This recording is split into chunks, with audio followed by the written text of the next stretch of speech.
Hi everybody. Good morning.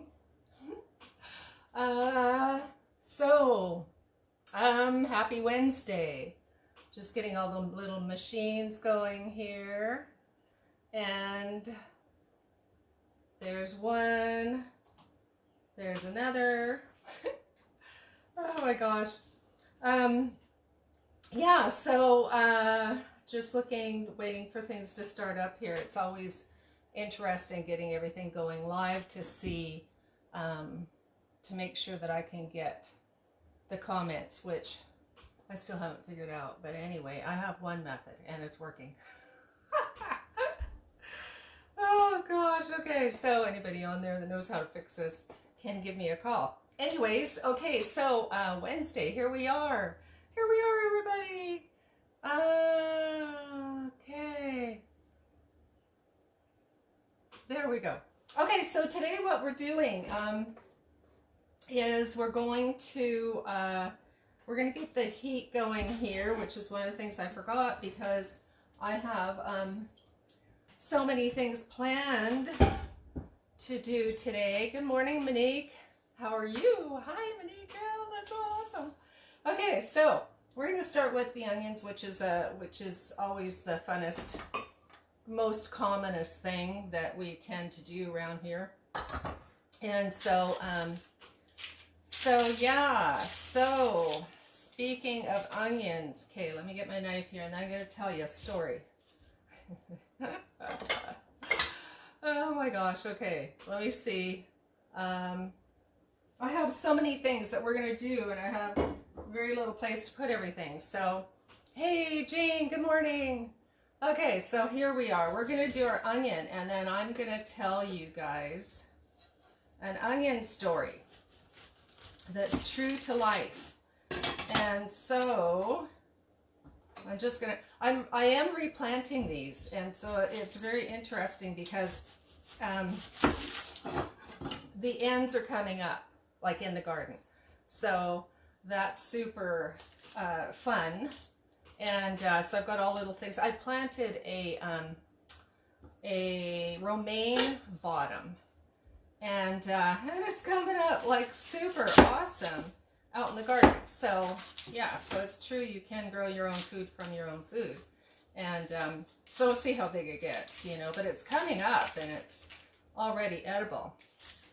So we have my little compost underneath the table here, and I always find that that it's, hey Darlene, hey, good morning. I always find it's handy to have a compost right underneath wherever you're cooking, because you can just generally scrape it off into the compost. I have a pot by the stove and it's a little trickier here because of my little tiny space, but anyways, so I have a story. I have a story about the compost, and and I have a story about the onion. So, and it's a really good story too. Okay, let's cut up the onion and get it going. Oh, you know what? I'm so used to dicing these that I started dicing, and I don't want to dice. Today is not a dicing day. I'm just so excited about my story. Okay, we're just slicing. We're not dicing. We're slicing. So let me slice before I get distracted again. Oh, and the skin's coming off. We'll use that for something else, like the outer part. Okay, let me concentrate so I don't cut myself till I tell you my story. Okay, so story about the onions. I've been telling you guys for the past while about onions being antihistamine, and that they're really good for allergies and all that kind of thing, and they're anti-inflammatory and all of that stuff. And so also that that if you get a bee sting or something, put an onion on it. Well, yesterday I was get this going here. Yesterday I was cleaning up the kitchen, and we had bought some fresh peas from Naysgard's here in Port Alberni, the farm market, and because mine aren't ready yet because the birds kept digging them out, and so that's a whole nother story. But I have replanted my peas like 4 times now, and I finally figured out how to protect it from all the little critters. So anyway, so I was cleaning up the kitchen, and we had had some peas by the counter, you know, just kind of as you walk in, snack and grab them, and I throw the pods in the sink. So I was cleaning up, and I grabbed the pea shells, grabbed a handful of pea shells, and carried them to put into the compost bucket. And when I put them into the compost bucket, all of a sudden I thought, oh, I hit a piece of glass or something, you know, and I got stung. So there was a bee in my sink in the pea pod that I scooped out, and I guess I hit him, and he stung me in my thumb here, and it really, really hurt. So I'm thinking he was a bee. So anyway, so I realized afterwards, because at first it felt like a piece of glass had just shot in, and then of course you start getting that really weird, tingly, familiar feeling, right? So I knew it was a sting. And so then I ran over to the compost to look at the peas to see what had stung me, because that's important. If you get stung or you get bit or something, it's really important to find out what it is that did that to you, so that in case it's something exotic and you know, something you need to know about. So anyways, I looked, and it was a bee or a wasp, I'm not sure. But anyways, I didn't have my glasses on, obviously, or I wouldn't have grabbed a pea pod with a bee in it. So or on it. And so anyways, so yeah, it started swelling pretty good. And first thing I did was go and get an onion, and I grabbed the onion and I stuck it on there, and I just held it on there. And then I went to my homeopathic kit, which I do a lot of homeopathy, which, if you guys don't know what homeopathy is, it's a whole nother story, and it's hard to explain. But homeopathy is a form of healing that's been around since, I don't know, I mean, at least 1800s, maybe 1600s, I really don't know. But it's widely recognized and used in the UK. The Queen and all her family uses it as a form of healing, and it's worldwide. It was Samuel Hahnemann came up with the homeopathy, and it is I don't even want to go with using this word, but it's similar to what a vaccine is supposed to do. So basically, it's taking a food or a mineral or a plant or a whatever, and creating from that, rather than a vaccine, you're creating from that they can be in a liquid, or they can be like a little tiny, it looks like a sugar pill. And so they've taken that plant, mineral, or whatever it is that has a similar reaction in the actual, I want to call it a remedy, but in the actual material that they've taken it from, right? So for instance, if there is a plant that gives you, if you were to drink it in a tea, it would give you headaches. So they break that down into tiny, beyond even being in there, and then that would be helpful for headaches. So anyway, that's maybe a really short version. You, Jane can help me out with trying to explain it better. But anyway, that's how it works. And they're also called nosodes, Nosodes. So homeopathy, honestly, I've been a herbalist for 25 years, and I love herbs. I do. I use them all the time, daily, intensely. But if I had nothing else and I could get nothing else, I would choose homeopathy for anything, any health challenges that are really, that could be intense. And so there are homeopathic remedies for everything. And it goes into, there's like, I don't know, I'm just gonna throw a rough guess out there, like 4,000, probably more, but 4,000 widely used. And so they're for everything from bee stings to, obviously there's ones for spider bites, there's one for headaches, there's one that I take, I don't go anywhere without it, because it's for food poisoning. And I had food poisoning like you wouldn't believe one time, and I've never been the same since. So I'm very sensitive to any kind of foods that are poisoning. I'm sensitive. And so, so I'm sensitive to any kind of foods that are poisoning. And so anyway, there's a homeopathic remedy for that. And I carry it everywhere.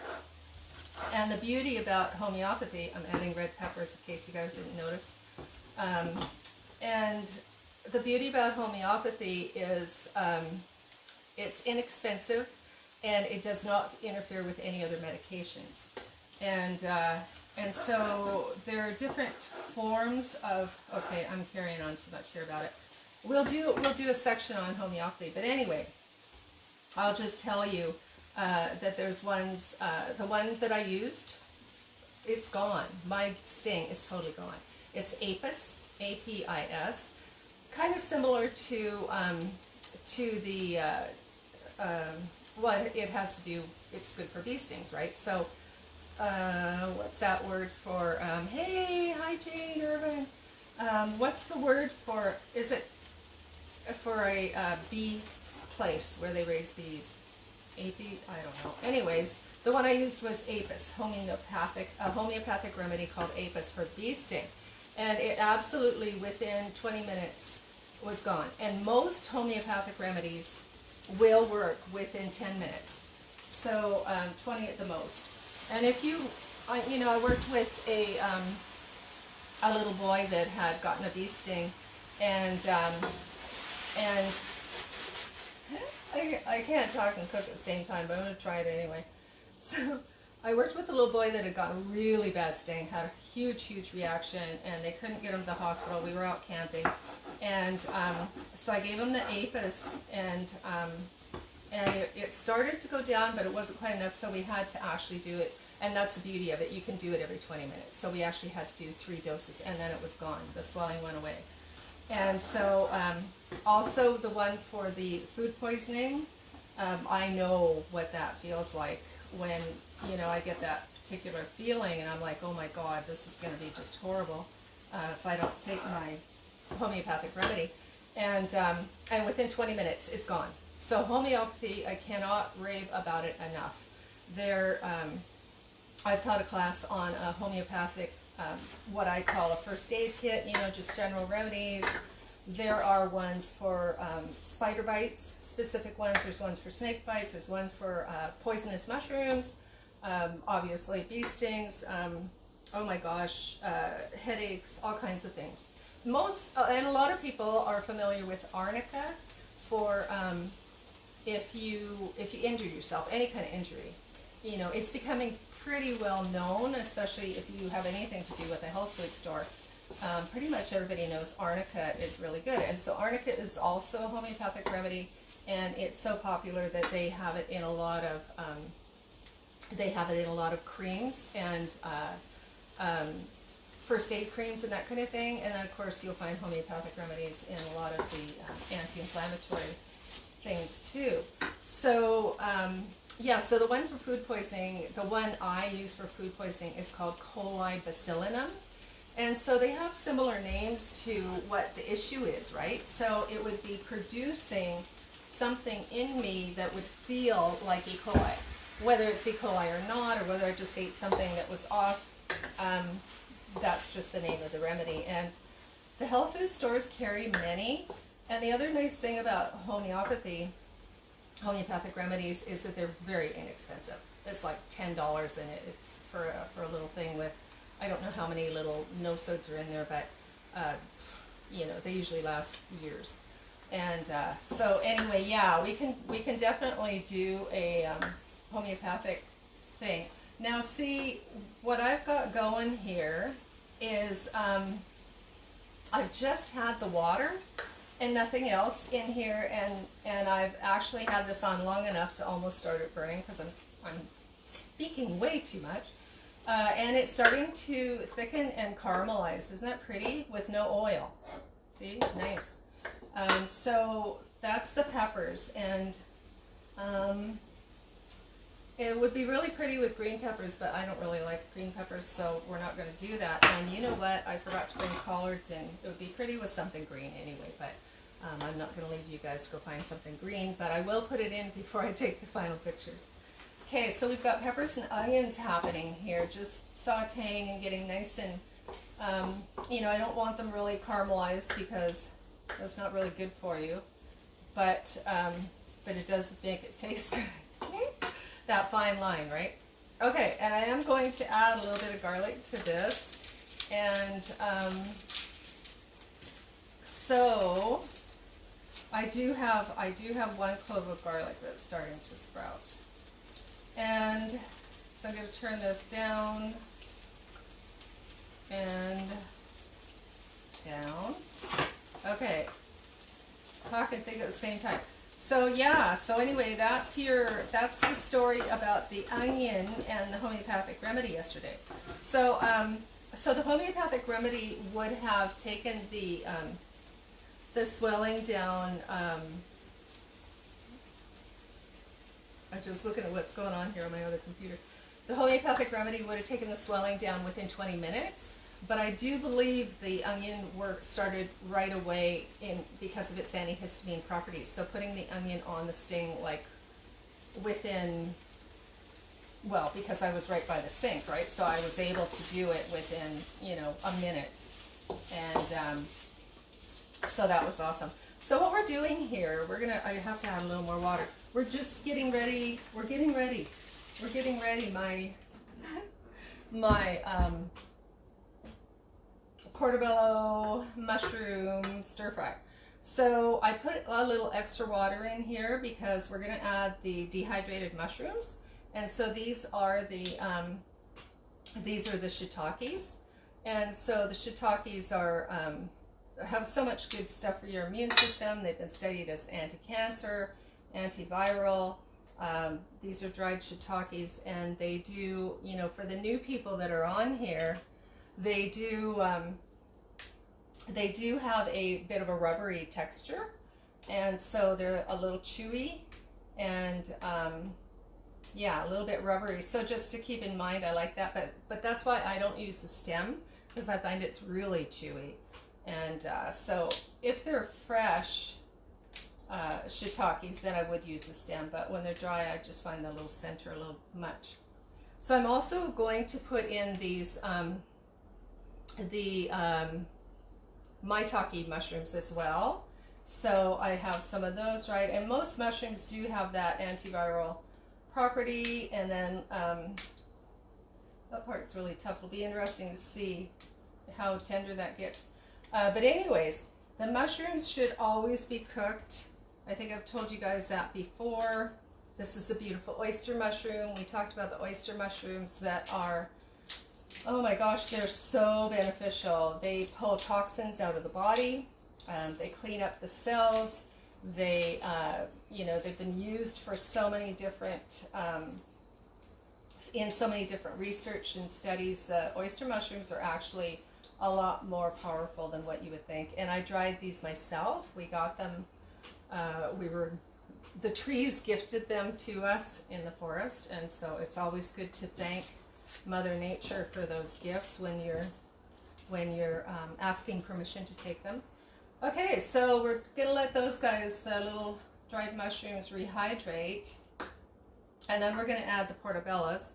And I'm always a little suspicious. I already washed these. Everything's washed before it goes in the fridge, except I didn't wash these before I put them in the fridge, because you can't really wash mushrooms and then put them in the fridge. So I just washed them like 10 minutes ago. Ooh, 20 minutes ago.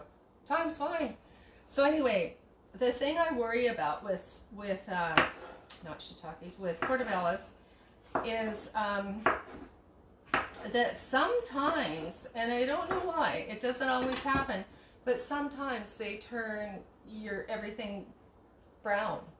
So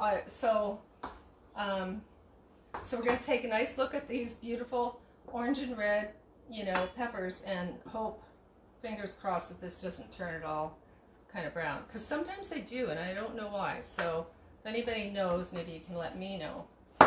So the portobellos are fantastic. If you want a plant-based meal and you're not eating meat, which we don't normally. I'm not a fanatic, but I haven't cooked meat for us for like 25 years. But I'm not gonna, go freaking out if I'm with somebody else and they invite us to dinner and they cook chicken because they know we don't eat meat. It's happened, honestly. Okay, so we'll see what the it's looking interesting anyways. Can you guys see that okay? Oh, I think I've got the phone over a little too much. Anyways, so we're just going to do this. It does have kind of a steak texture, kind of a meaty, beautiful texture. And so I'm going to put the seasoning in. What I wanted to do, and I think I've got my camera turned the wrong way. But anyway, what I'm going to do with this is just let it cool down a bit. I just wanted those peppers nice and you know, when you roast them or you heat them to just before a little caramelization, it just brings out that sweetness. So I put the shiitakes and the portobellos in. I'm just going to add some minced garlic. I'll get it right this time. The minced garlic just adds such a beautiful texture and flavor. So that's a heaping tablespoon. And then some Bragg's. I am going to add some Bragg's, and probably, I don't want it too soy saucy. I just want it to bring out that flavor of the Portobellos. So 2 tablespoons. Do you think that was 2 tablespoons? Okay, and to taste, right? You're always going to go to taste. And yeah, today I'm not going to add the turmeric. I love adding the turmeric, but I'm not going to because I don't want everything to turn yellow. And so we'll add some pepper. And I don't think I'm going to add any. See, I can remember. There's a memory in there of the sting. When I go like this, it's like, oh yeah. But no swelling. Be all good by a couple hours. I'll just use my fingers. I was like, when I got stung, I was like, oh my God, how am I going to cook tomorrow?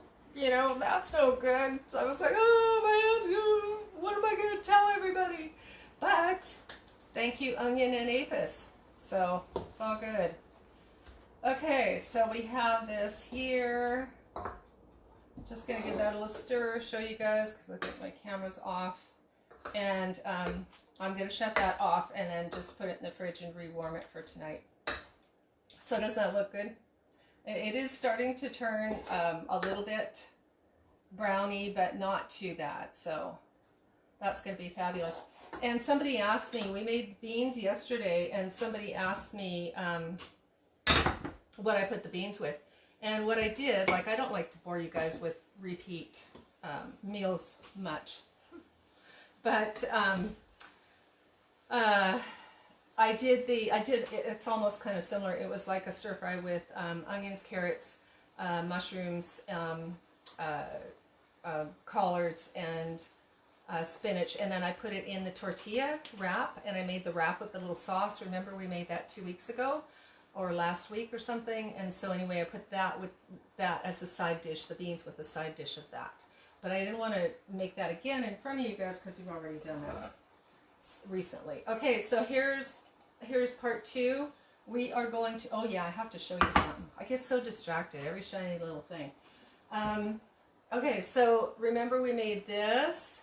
This was the chili pepper and clove oil yesterday to be made into a salve for pain and inflammation. And so anyways, when I tasted it, this will be really good for a condiment as well, right? So before we made this beautiful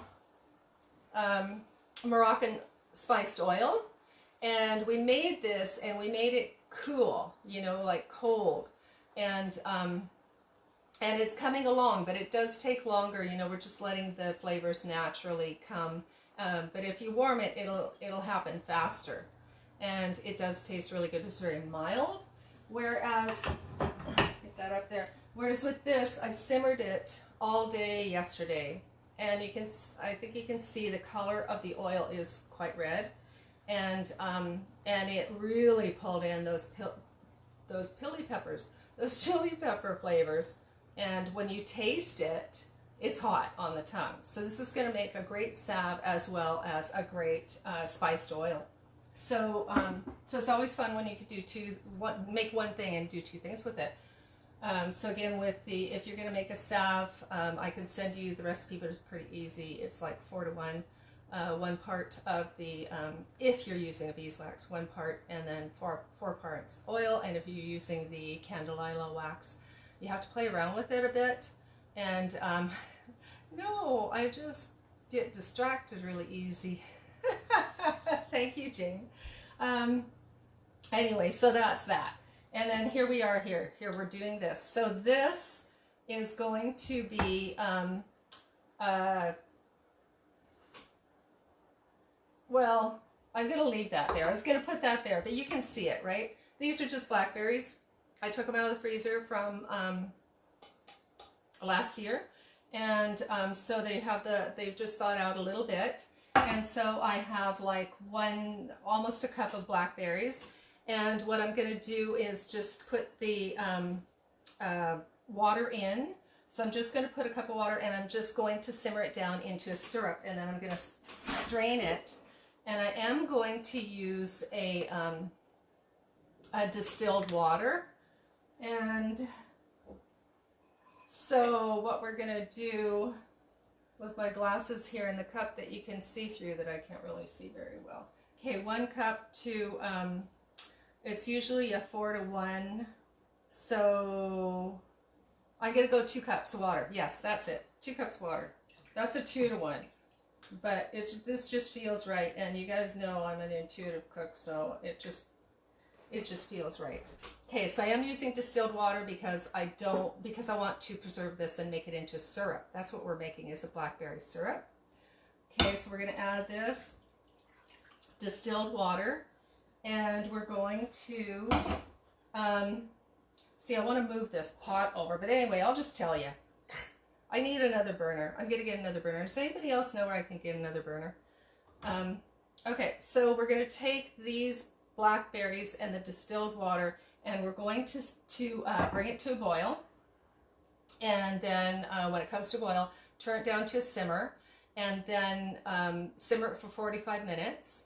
And then and then it'll thicken and thicken and thicken. So if you kept on simmering it, it would become almost syrupy on its own. It would take quite a while, but it'll become syrupy. And actually, if you used more berries, it would become syrupy faster, right? Because we've got more water, so it's going to be slower. Anyway, what we're going to do after we boil it and after we simmer it, and it will start thickening a bit, is you can add some cup of maple syrup, or a cup of maple syrup's for a quart of water, so it would be half a cup of maple syrup or half a cup of honey. And I do know that if you use the honey, it has the antibacterial properties, and it's a really good for preserving, so it'll last a really, really long time without refrigeration. And I'm not as familiar as using the maple syrup for it. I don't know if it'll preserve that long. Probably best to keep it in the fridge, and then it would probably last 6 months. But I do know that if you bring this down and you add the honey, it'll last. I've had it last for 2 years for syrup. And so, so I'm going to do that today, and then I'll show you the results tomorrow, and then we'll be making our blackberry syrup. So what I want to do is make it more into a syrup, because I did this last year, and this is blackberries with apple cider vinegar and honey, and you can see it's very liquidy like apple cider vinegar, and it's amazing for a salad dressing, but it's thin. You know, when you put it on, it's like watery. And so I wanted to create a syrup, more of a syrup, so that you can drizzle it on almost like a balsamic. And then I thought, you know what else we should do? We should make a balsamic reduction. So so we'll work with that. So I don't know if that's going to be this week or not, but anyway, there's just so many fun things, and I just can't wait to start dehydrating with you guys and canning and making other fun things. So yeah, so I guess it's time to go in the garden. I'm just looking. Was there anything else? So yeah, get out in the garden. It's a beautiful sunny day, and just trying to think, did I miss anything? I think we got it all. Okay, so I am going to move this, and for anybody that just joined on here, let's see. Okay, we do have somebody that joined on. Okay, what we did was we did a portobello stir fry, and we did onions, garlic, minced garlic, peppers, yellow peppers, orange peppers, and red peppers, and portobellos, shiitakes, oyster mushrooms, and maitake, and looked at the chili oil, and I think that's it. Okay, see you guys tomorrow, and have a really, really great day, and I will let you know how the syrup turned out. And if you have any ideas of anything else that you want to explore, be sure to put it on the Facebook comments, and also be sure to share this and connect people to my YouTube channel. Okay, see you guys tomorrow. Thanks for coming. It was fun. Again, as always.